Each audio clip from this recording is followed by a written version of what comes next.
The question is, Mr. Raman is the human resource manager of Shanti Hospital in Vellore. He has to appoint nurses for the hospital. For this, he has conducted preliminary screening of the application forms received. Since patients in the hospital are of different types, he has also conducted tests to find out candidates' maturity, emotions in dealing with the patients. He also has conducted the test to know the candidate's ability to take decision.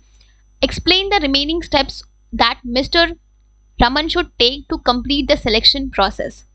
तो यहाँ पे question में क्या given है कि mister Raman जो है उन्होंने आपके, वो एक ह्यूमन रिसोर्स मैनेजर है शांति हॉस्पिटल में, ठीक है, उनको अपने हॉस्पिटल के लिए नर्सेस को अपॉइंट करना है, ठीक है, उन्होंने आपका एक प्रीलिमिनरी स्क्रीनिंग किया है एप्लीकेशन का, ठीक है, और उसके बाद उन्होंने अलग अलग कुछ टेस्ट कंडक्ट किए हैं, राइट। अब आपको रिमेनिंग के स्टेप्स बताने हैं जो आप मिस्टर रमन को परफॉर्म करने हैं अपने सिलेक्शन प्रोसेस को कंप्लीट करने के लिए। तो अगर हम बात करें, मैंने आपको ये चीज़ बोला कि आप जब भी किसी भी प्रोसेस को याद करते हो, किसी भी मैनेजमेंट के फंक्शन के प्रोसेस को याद करते हो, तो आपको वो प्रोसेस सीक्वेंस में याद करना है, राइट, आपको वो चीज़ सीक्वेंस में याद होनी चाहिए। तो यहाँ पे सबसे पहले उन्होंने, हम सिलेक्शन की प्रोसेस की अगर बात करते हैं तो सबसे पहले हम करते हैं प्रीलिमिनरी स्क्रीनिंग, जहाँ पे हम अनफिट एप्लीकेशंस को रिजेक्ट करते हैं, राइट, उनको हम एलिमिनेट करते हैं। फिर होता है आपका सिलेक्शन टेस्ट, जहाँ पे हम इंडिविजुअल के अलग अलग स्किल्स को, एबिलिटीज को चेक करते हैं अलग अलग टेस्ट कंडक्ट करके, राइट। देन हम आपका करते हैं एम्प्लॉयमेंट इंटरव्यू, ठीक है, देन आपका आता है एम्प्लॉयमेंट इंटरव्यू। अगर हम बात करें एम्प्लॉयमेंट इंटरव्यू की, जस्ट अ सेकेंड, तो एम्प्लॉयमेंट इंटरव्यू क्या है, ये आपका एक formal in depth face to face conversation है between the interviewer and the candidate to check the suitability for the job, कि वो कैंडिडेट कितना सुटेबल है जॉब के लिए। इस चीज़ को चेक करने के लिए हम एक formal in depth face to face conversation करते हैं, जहाँ पे जो इंटरव्यूअर है अगर उसको कुछ एडिशनल इन्फॉर्मेशन जानने हैं इंटरव्यू के बारे में, तो वो वहाँ पे सीख करता है उससे, ठीक, वो चेक करता है कि वो कितना कैंडिडेट कितना सुटेबल है उस जॉब के लिए, राइट। ये होता है आपका एम्प्लॉयमेंट इंटरव्यू। इसके बाद आपका, अब जो कैंडिडेट आपके इस राउंड को क्लियर करता है, इसके बाद हम उसका करते हैं आपका reference and background check. Reference and background check.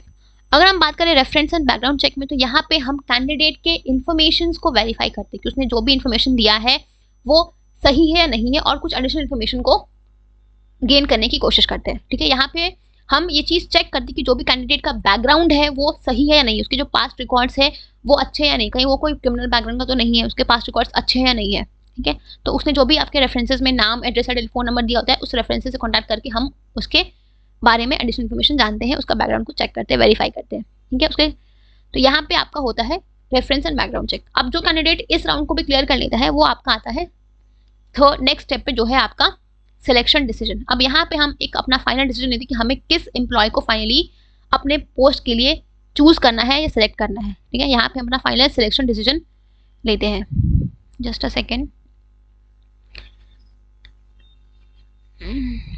Selection decision, right. Then comes your medical examination. अब हमने जिस भी कैंडिडेट को चूज किया है उसका हम मेडिकल एग्जामिनेशन देखिए कि वो मेंटली और फिजिकली फिट है या नहीं है, ठीक है। ये कोई मैंडेटरी स्टेप नहीं है, आप चाहो तो करो, नहीं चाहो तो आप स्किप कर सकते हो, ठीक है। यहाँ पे बेसिकली हम कैंडिडेट को एक मेडिकल टेस्ट के थ्रू ले जाते हैं और वहाँ पे उसको चेक करते हैं कि वो मेंटली फिजिकली फिट है या नहीं है जॉब के लिए, ठीक है।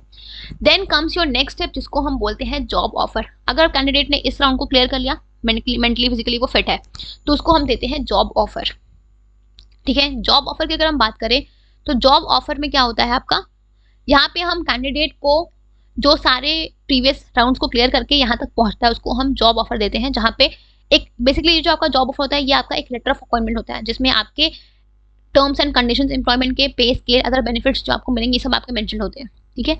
अब इस लेटर पे आपका डेट ऑफ ज्वाइनिंग होता है कि आपको कब से रिपोर्ट करना है, कब से ज्वाइन करना है, ये भी चीज़ आपकी मेंशन होती है। तो अब आपको यहाँ पे कैंडिडेट को एक टाइम दिया जाता है कि आपको इस टाइम के अंदर में अपने इस जॉब लेटर को आप चाहो तो एक्सेप्ट करो, चाहो तो रिजेक्ट करो, आपकी मर्जी, ठीक है। तो ये एक ऑफर लेटर होता है, ठीक है। देन अगर कैंडिडेट ने उस जॉब लेटर को एक्सेप्ट कर लिया, ठीक है, उस जॉब ऑफर को एक्सेप्ट कर लिया, देन बनता है आपका लास्ट स्टेप जो होता है आपका कॉन्ट्रैक्ट ऑफ एम्प्लॉयमेंट।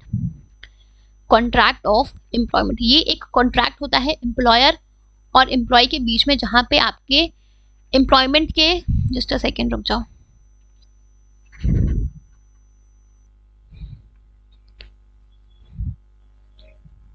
जहाँ पे आपके एम्प्लॉयमेंट के सारे टर्म्स एंड कंडीशंस मेंशन होते हैं। ये एक रिटन कॉन्ट्रैक्ट होता है जो कि एम्प्लॉयर और कैंडिडेट के बीच में बनता है। इसमें बेसिकली आपके सारे डिटेल्स की, आपके डिटेल्स सब कुछ, क्या डेट ऑफ ज्वाइनिंग क्या है, आपका पे स्केल क्या है, क्या रूल्स है, रेगुलेशन है, क्या ड्यूटीज है, क्या रिस्पॉन्सिबिलिटीज है, आपको कितने घंटे काम करना है, लीव्स के क्या प्रोसीजर, सब कुछ इसमें आपकी मेंशन होती है इस कॉन्ट्रैक्ट ऑफ एम्प्लॉयमेंट में, जो कि कैंडिडेट यहाँ पे साइन करता है, ऑथेंटिकेट करता है कि हाँ आप अपनी मर्जी से इस कंपनी में काम कर रहे हैं, और एम्प्लॉयर भी बोलते हैं हाँ ये जो कैंडिडेट है ये हमारे ऑर्गेनाइजेशन का एम्प्लॉय है, राइट।